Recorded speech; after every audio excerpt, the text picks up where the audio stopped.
Oi, eu sou Rodrigo Cota e esse é o vídeo número 1 da série sobre dívida pública e juros. Nesse vídeo, nós vamos revisitar os conceitos de receita primária, despesa primária, déficit primário e como essas grandezas impactam a formação da dívida pública. Vamos também mostrar a evolução da dívida pública brasileira nos últimos anos. Vamos já ver os gráficos e animações.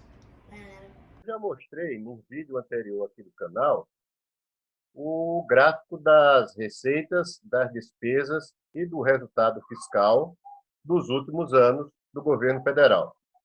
Agora eu vou mostrar gráficos equivalentes que estão no site do Tesouro Nacional, nesse item aqui, Tesouro Nacional Transparente.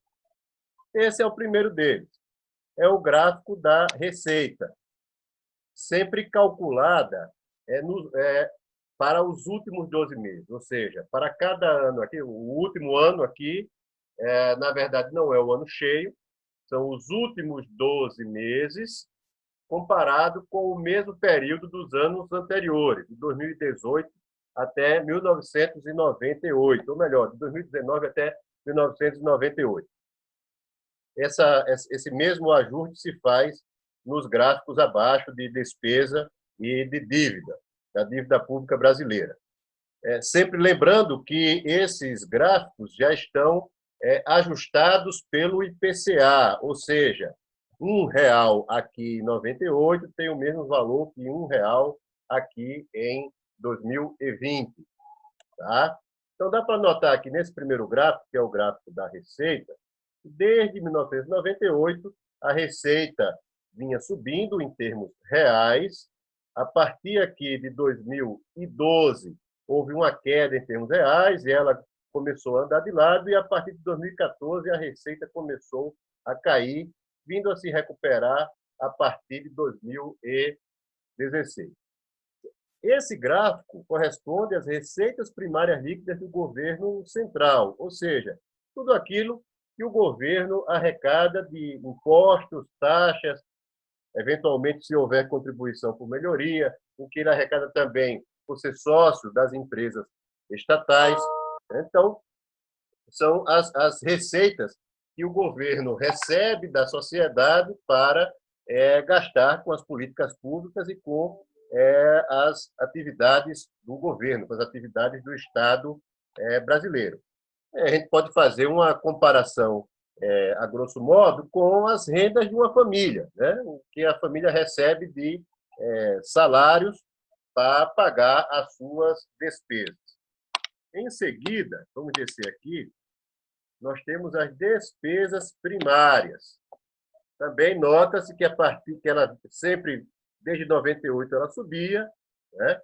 A partir de 2004, ela começou a ter um crescimento mais inclinado, né? E só a partir de 2015 esse crescimento se estabilizou. Vamos ver por quê. Aqui são os gráficos de receita e despesas sobrepostos. E aí, só esclarecendo que essas despesas são as despesas primárias, ou seja, as despesas do governo federal com a execução das políticas públicas, previdência, salário dos funcionários públicos, saúde, educação, né? E aqui não está incluído as despesas com juros. Tá? Então, aí dá para notar que desde 98, mas especialmente aqui a partir de 2002, as receitas, as despesas, melhor dizendo, acompanhavam o movimento das receitas, né? A receita subia, a despesa subia mais ou menos no mesmo ritmo.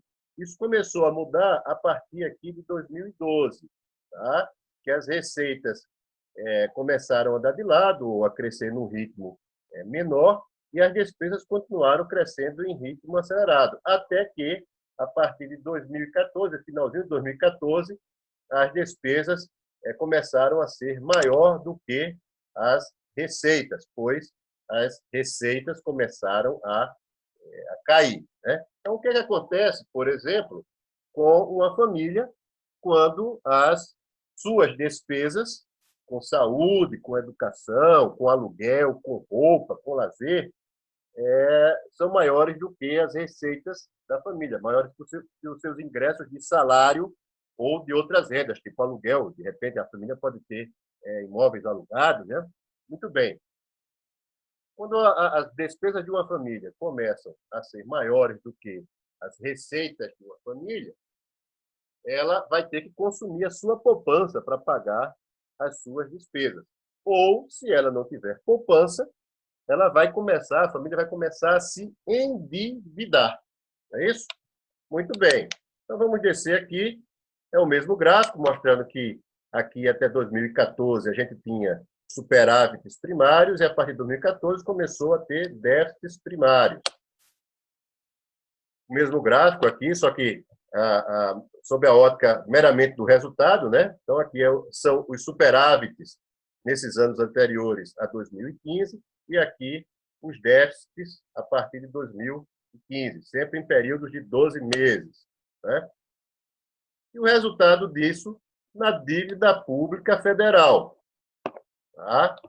Então, esse gráfico aqui começa em 2006 e pode ser observado que, mesmo no período em que o Brasil tinha superávites fiscais, a dívida pública brasileira, a dívida pública federal, subia. Tá? Basicamente porque a gente ainda tinha juros altos, apesar de que, nesse período aqui, os juros reais que o governo pagava, que é o juro nominal menos a inflação, começou a decair. Tá? Mas, a partir de 2014, quando o Brasil começou a ter os déficits, nota-se que a dívida brasileira cresceu num ritmo ainda maior, o que corresponde, o que corrobora aquela comparação com a família. Se a família gasta mais do que recebe de salário, de aluguel, etc., ela ou gasta a sua poupança ou gasta a sua ou aumenta a sua dívida. E aumentando a dívida, é natural que haja uma pressão maior de quem empresta ao governo pela elevação das taxas de juros. Por isso que é tão importante manter os resultados fiscais positivos para que não só a taxa de juros que o governo federal paga caia, como também para que seja reduzido o montante da dívida. Bem, por hoje é só. A gente volta a falar sobre isso em outros vídeos. Se você gostou, se inscreve no canal, dá o cota like e espera o próximo vídeo. Ativa o sininho também para receber as notificações, tá bom? Falou, tchau!